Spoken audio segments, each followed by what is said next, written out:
So lahat tayo mga sangkay nakaraan nagulat sa isang report sa international na ang Canada nga raw po ay nilalayasan na o nag-aalisan na puroon ang marami sa mga naninirahan.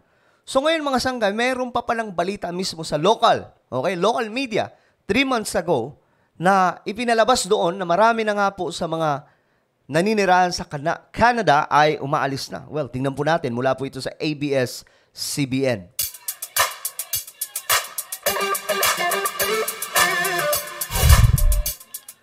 Good day, magandang oras po sa lahat ng ating mga kababayan. Isa na naman panibagong oras ng balitaktakan patungkol po sa nagaganap sa ating mundo ngayon. Pag-usapan po natin itong patungkol po sa Canada. Nakaraan kasi na pag-usapan po natin ang Canada. Mismo ako nagulat kasi may mga kamag-anak din po tayo sa Canada, no? At marami sa mga kababayan po natin ay naninirahan sa Canada. At may nangyayari sa Canada mga sangkay na sunod-sunod na. Una yung pagkalugi po ng mga small businesses na napag-alaman po natin na hindi na raw po kayang bayaran ang mga pinahiram ng kanilang gobyerno sa mga tao doon. At bukod dyan mga sangkay, ang bahala na balita na marami na raw pong mga nasa Canada ang dahan-dahan pong umaalis. Ngayon, mga sangkay, at lumilipat po ng ibang mga bansa. So marami po mga Pilipino doon. No? Marami po tayong mga kamag-anak doon na kung saan matagal na rin pong panahon naninirahan doon at nabasa ko sa mga komento mga sangkay na ito nga raw po ay totoong nangyayari. No? Mamaya, ipapakita ko po sa inyo. Ito muna. Ito po yung balita. But before we start guys, pakisubscribe po muna yung ating YouTube channel. No? Sa ibaba ng video na to, makikita nyo po yung subscribe button. Pindutin nyo lamang po yan, tapos i-click nyo yung bell at i-click nyo po yung all. At kung kayo naman po ay nanonood sa Facebook, i-follow nyo po ang ating Facebook page. Okay? So ito. Number of immigrants leaving Canada, alarming. Ito po yung balita mula sa ABS-CBN. The Institute for Canadian Citizenship is alarmed at the growing number of immigrants leaving Canada. Reports by the ICC and the Conference Board of Canada show that the number of immigrants leaving Canada has been steadily increasing since the 1980s but has suddenly surged in 2017 and 2019. Ayan, mas lalo pong lumala from 2017 to 2019. No? And up to now, mga sangkay, at ang isa sa mga rason na nakikita po nila, dahil po sa tumataas na problema nila sa inflation. The study also found that many of these immigrants left the country within 4 to 7 years after they arrived.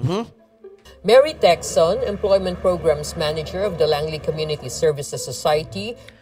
Sana may dito, may mga Pilipino na ma-interview nila o makita po nila na makapagsalita man lang kung ano po talaga ang totoo. And I'm asking once again sa mga nasa Canada, ano ba talaga ang nangyayari dyan? Bakit may mga ganitong klaseng report ang mga balitaan sa international, pati po dito sa local media? Shared that 2 of her clients were among those who left the country. Siguro meron akong isa or dalawa lang na experience na umuwi. So, ba't sila umuwi? Majority noon, hindi sila naka-integrate agad dun sa workforce. At tinatawag natin commensurate employment. So, kung lawyer sila doon sa bansa nila, hindi talaga sila lawyer dito. So, ang main issue noon was the foreign credentials. This reason is also underscored in the study that found that these immigrants are dissatisfied because of the difficulty of finding work equal to their qualifications and experience. Okay, yan po ang isa sa mga dahilan, mga sangkay, no? Na marami po ang nag-aalisan dahil dyan. Mahirap paghanap ng trabaho. Ewan ko anong klaseng standard mayroon ang Canada. But Texon added that at least in British Columbia, the foreign credential recognition law is expected to be fully implemented by summer next year. She hopes this will help in convincing more immigrants to stay. It's really a game changer. Meron ng one-on-one support with the licensing bodies. So wala na yung catch-22 dati na you really have to have a local experience before the employers will hire you. Other reasons why some immigrants immigrants are leaving are the unaffordable housing, a lack of critical services, and infrastructure capacity. Ayan. Yan po yung kadalasan na nababasa ko sa comment. Nahirapan na po sila. Ang taas daw po ng cost of living doon. Yung gastos nila, yung bahay nila, hindi daw po kaya talagang bayaran, mga sangkay. At hindi ko alam ba't nangyayari ito sa Canada. Alam po natin na ang Canada ay dream country ng marami sa mga tao, not just in our country, but sa iba pang mga bansa, ito rin po ay dream country nila. Some Filipinos who have been in Canada for the past 15 years or more say they understand why some immigrants would choose to leave. The cost of living, especially in Vancouver, is so high. To own a house, you've got to have millions, right? Just for Grabe. a condo. Yung masasabi ko sa ibang mga Pilipino na hindi nakayanan na mag-stay dito, I cannot blame them because they have their choices. So maaari na nagkaroon sila ng mahirap na buhay dito. They have a choice. They have freedom of choice of what they want to do. Kung nahirapan sila dito, then they can go back to Philippines. Marami kasi talagang mga Pilipino dyan na nakatira Yung mga bahay na dyan. Pero yung iba na sumusubok pa lang, nahirapan na po sila. Ang mahal daw po ng binabayaran nila dyan. Especially yung bahay, mga sangkay. Pero may iba talaga na matagal nang naninirahan dyan, may sarili ng bahay, umaalis. Lumilipat po sa Amerika at iba pang mga bansa. But for these Filipinos, they chose to stay because Canada has been good to them. Pinili kong manatili dito, to have, a better life. Kasi mahirap din sa atin na walang trabaho. I've been here for a long time now. I came in 1992. So I'm settled here. Yeah. Tagal na niya, no? 1992. All my family are here. Canada is very kind to me. I've been here for 20 years. Tagal na. With Canada targeting to welcome 485,000 new immigrants next year and 500,000 each year from 2025 to 2026, the ICC is sounding the alarm bells to the government on how critical it is to retain that talent in the country to boost Canada's economy. Rowena Papasin. Okay, so yan po ang balita. Ano pa? 3 months ago. Ayan, mga sangkay, no? Tingnan nga natin yung mga komento dito.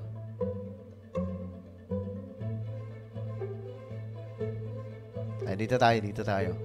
May video kasi ako dyan.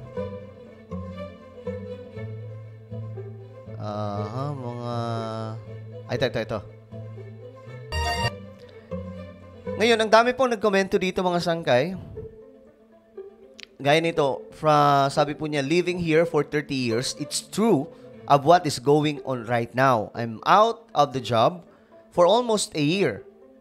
A lot of people came from Ukraine as mga refugees, and they were given a job as priority. Okay? Ito, maraming umaalis pero marami rin pumapasok. That's the truth. Kailangan pa nila ng tao sa liblib na parte ng Canada para lumago ang ekonomiya. That is why, mga sangkay, nagwe-welcome po sila ng marami sa mga tao na pwedeng manirahan doon. Ito, tingnan po natin. Maghanap po tayo ng mga Ito to. Matagal na daw po siya dyan. I've been living here in Toronto since 2005. I think it's hard to live here if you don't have a stable job. Siguro maswerte yung mga nauna dumating dito kasi noon ang buhay at saka renta mura pa. Lalo na kung nakabili ka na ng bahay mo noon, hindi ka masyado affected kasi mura lang din yung mga binabayaran. So, ayan mga sangkay. Sa madaling sabi, may mga positive, negative. Kumbaga, sa positive, sinasabi po nila na totoong mahal matindi ang cost of living sa kanila. Lalong-lalo na yung renta ng bahay or pagbili ng bahay. Pati bayan na lang daw po talaga kaysa naman umuwi ng Pilipinas, walang trabaho. No? Eto. Sabi dito, ang hirap dito sa Canada, gusto ko nang bumalik sa Pinas. Ito naman, my 2 daughters were in Canada for 16 years. So far, they are doing well and have a good job. At sabi naman po nitong isa, I'm here for 20 years. It's true and it's hard to survive here in Canada. We're actually planning to move back home in Philippines. So karamihan na mababasa po natin dito, yung nasabi po nila na totoo. Okay? Ito mga sangkay, sabi po dito, it's not true that it's tough to find a job if you don't choose. Okay? However, if you want to find professional jobs because you need to speak English to survive in workplaces, I have been teaching workplaces English for more than 5 years now. Okay. So, yung mga taga-Canada ba dyan? Yung mga Pilipinong nasa Canada, totoo ba itong nangyayari talaga sa Canada? Kasi ito, masasabi po natin totoo, pero mas maganda talaga galing sa inyo, no? Ito nga balita rin po ito sa BBC News, mga sangkay. Ito, tanggalin lang natin itong ads. Nasabi po dito, Canada sees drop in citizen applications from permanent residents. Ibig sabihin, wala na daw pong nag-a-apply. At ano ba ang nangyayari sa Canada? Canada has been a magnet for immigrants, but recently fewer permanent residents are applying for Canadian citizenship, and some have even begun to leave the country. May mga umaalis, mga dating nag-apply na na manirahan na po doon sa Canada, ngayon umaalis na po sa Canada.